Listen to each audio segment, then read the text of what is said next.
കർത്താവിൽ പ്രിയ സഹോദരി സഹോദരന്മാരെ, ഈ നല്ല പ്രഭാതത്തിൽ ഏവർക്കും ക്രിസ്തയേശുവിൽ സ്നേഹവന്ദനം അറിയിക്കുന്നു.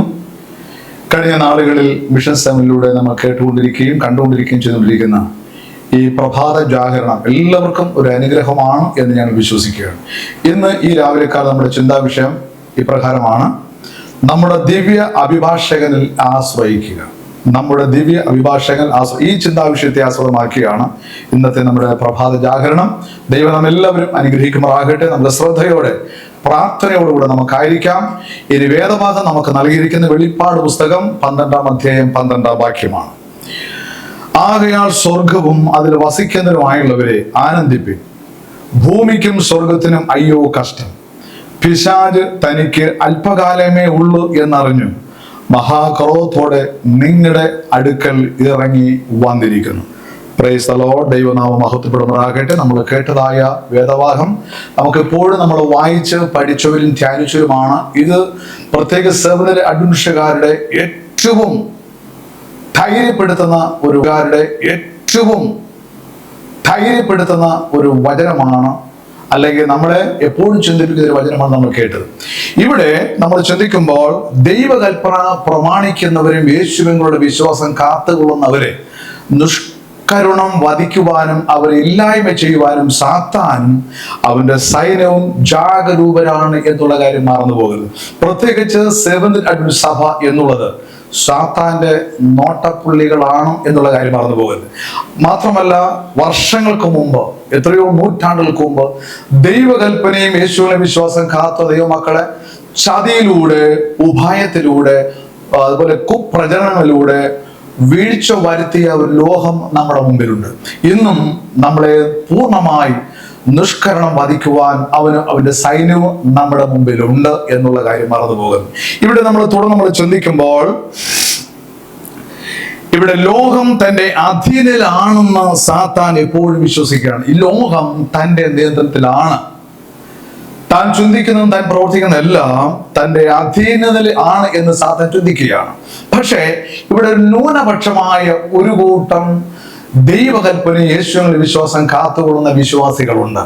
അവരെ കൂടെ പൂർണ്ണമായി നിഷ്ഫലമാക്കുകയാണെങ്കിൽ പൂർണ്ണമായൊരു സ്വാതന്ത്ര്യം സാത്താന് കൈവരിക്കാൻ സാധിക്കും എന്ന് അവൻ വിശ്വസിക്കുന്നു. അതിനുവേണ്ടി ഇന്ന് ദൈവമക്കളെന്ന് അഭിമാനിക്കുന്ന, പ്രത്യേകിച്ച് സെവന്ത് അഡ്വന്റിസ്റ്റുകാരെന്ന, അല്ലെങ്കിൽ ദൈവകൽപ്പനയും യേശുവിന്റെ വിശ്വാസം കാത്തുകൊള്ളുന്ന ആ കൂട്ടരെ പൂർണ്ണമായി അവരെ ഭൂമിയിൽ നിന്ന് തുടച്ചു മാറ്റുക, ഇതിനായി അവൻ ജാഗരൂകനായി അവൻ പ്രവർത്തിക്കണം. നമ്മൾ കേട്ടതായ വചന ഇപ്രകാരമാണ്. വെളിപ്പാട് പുസ്തകം 12-ൽ അവസാന ഭാഗം വായിക്കുമ്പോൾ, പിശാച് തനിക്ക് അല്പകാലമേ ഉള്ളൂ എന്നറിഞ്ഞു മഹാക്രോധത്തോടെ നിങ്ങളുടെ അടുക്കൽ ഇറങ്ങി വന്നിരിക്കുന്നു. നിങ്ങളുടെ എടുക്കുന്നത് നമ്മുടെ ഇടക്കിലേക്ക് അവൻ ഇറങ്ങി വന്നിരിക്കുകയാണ്. പക്ഷേ നമ്മുടെ പാപങ്ങളെ അവൻ എടുത്തു കാട്ടി, നമ്മുടെ സ്വഭാവങ്ങൾ അവൻ എടുത്തു പറഞ്ഞു, അതുപോലെ നമ്മുടെ കൊടുക്കല് വാങ്ങല്, നമ്മുടെ നിയന്ത്രണമെല്ലാം അവൻ എടുത്തു പറഞ്ഞ് ദൈവത്തിനോടൊപ്പം നിന്നുകൊണ്ട് നമുക്കെതിരായി അവൻ വാദിക്കുകയാണ്.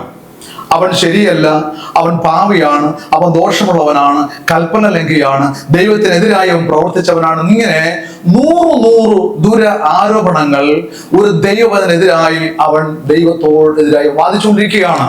ഈ കാര്യം നമ്മൾ മറന്നു പോകരുത്. സ്തോത്രം.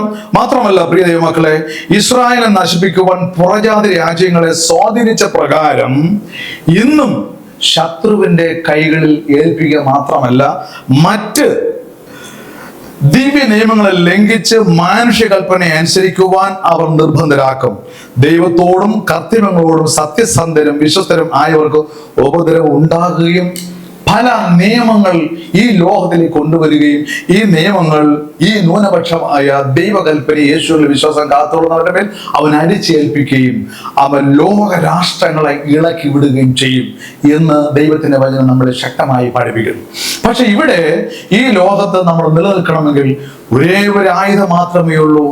ഏകരക്ഷകനായ, അല്ലെങ്കിൽ നമുക്ക് ഒരു അഭിഭാഷകനുണ്ട്. നമുക്കെതിരെ വാദിക്കുമ്പോൾ, കുറ്റാരോപണങ്ങൾ വിധിക്കപ്പെടുമ്പോൾ നമ്മെ ഒരു വക്കീലിന്റെ സ്ഥാനത്ത് അല്ലെങ്കിൽ അഭിഭാഷകന്റെ സ്ഥാനത്ത് നിന്നുകൊണ്ട് കർത്താവ് നമ്മുടെ കൂടെയുണ്ട്. ഈ അഭിഭാഷകൻ നമുക്ക് വേണ്ടി വാദിക്കണമെങ്കിൽ, നമുക്ക് രക്ഷ ലഭിക്കണമെങ്കിൽ നിരന്തരമായ ആ ദൈവത്തിന്റെ കരുണയിൽ മാത്രം നമ്മൾ ആശ്രയിക്കുകയും ഒപ്പം പ്രാർത്ഥന മാത്രമായിരിക്കും നമ്മളുടെ പ്രതിരോധം. നിരന്തരമായ പ്രാർത്ഥന, കർത്താവായ യേശു ക്രിസ്തു കരുണയിൽ നാം ചെയ്യണം, പൂർണ്ണമായി നാം ആശ്രയിക്കണം. യോശുവ ഇപ്രകാരമാണ്, യോശുവയെ നിരോധിക്കുവാൻ അവന്റെ അടുക്കൽ നിന്നതുപോലെ തന്നെ നമ്മളെയും അല്ലെങ്കിൽ ബലഹീനരാക്കുവാൻ സാത്താൻ ശ്രമിച്ചുകൊണ്ടിരിക്കുകയാണ്.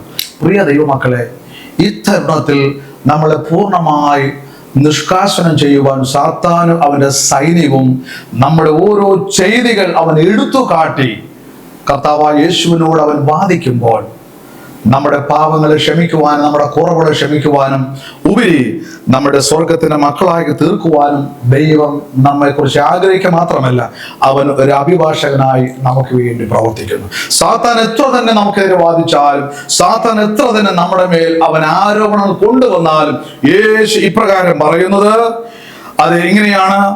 ഞാൻ യഹോവ നിന്നെ ശാസിക്കുന്നു, ഞാൻ എൻ്റെ ജീവനെ നൽകിയത് എൻ്റെ കൈവെള്ളയിൽ ഞാൻ അവരെ വരച്ചിരിക്കുന്നു എന്ന് പറയുന്ന ഒരു സുപ്രധാന ദിവസം വരികയാണ്. ഇങ്ങനെയാണ്, യഹോവ നിന്നെ ശാസിക്കുന്നു, സാത്താനെ, ഈ ആത്മാക്ക് വേണ്ടി ഞാൻ എൻ്റെ ജീവന് നൽകിയത് എൻ്റെ കൈവെള്ളയിൽ ഞാൻ അവരെ വരച്ചിരിക്കുന്നു. അത്രമാത്രം സ്വാധീനത്തോടുകൂടെ ദൈവം നമ്മുടെ കൂടെയുണ്ട്.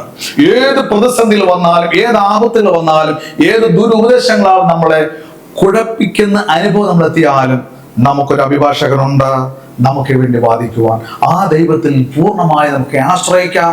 പ്രാർത്ഥനയോടുകൂടെ നമുക്ക് നിരന്തരം യേശുവിനോടൊപ്പം നിൽക്കാം, നമ്മുടെ കണ്ണുകളടയ്ക്കാം, നമുക്ക് പ്രാർത്ഥിക്കാം. സ്നേഹവാനും പരിശുദ്ധനുമായി ഞങ്ങളുടെ വാഴ്ത്തപ്പെട്ട നല്ല ദൈവമേ, ഈ മനോഹരമായ നല്ല പ്രഭാതത്തിൽ ദൈവത്തെ മഹത്വപ്പെടുത്തുവാൻ ഈ പ്രഭാത ജാഗരണത്തിലൂടെ ഞങ്ങളെ സഹായിച്ചുവല്ലോ. കർത്താവെ, മിഷൻ 7 കേട്ടുകൊണ്ടിരിക്കുന്ന പ്രേക്ഷകർക്കായി പ്രാർത്ഥിക്കുന്നു. അവരുടെ ഏത് ആവശ്യമാണോ ഒരുപക്ഷെ അവരുടെ മനസ്സിലുള്ളത്, ആ വിഷയങ്ങൾക്കായി ഞങ്ങൾ പ്രാർത്ഥിക്കുന്നു. ദൈവമേ, വരും ദിവസങ്ങളിൽ അവരുടെ ജീവിതത്തിൽ വലിയ അത്ഭുതങ്ങളുള്ള ദൈവം ചെയ്യണമെന്ന് പ്രാർത്ഥിക്കുന്നു.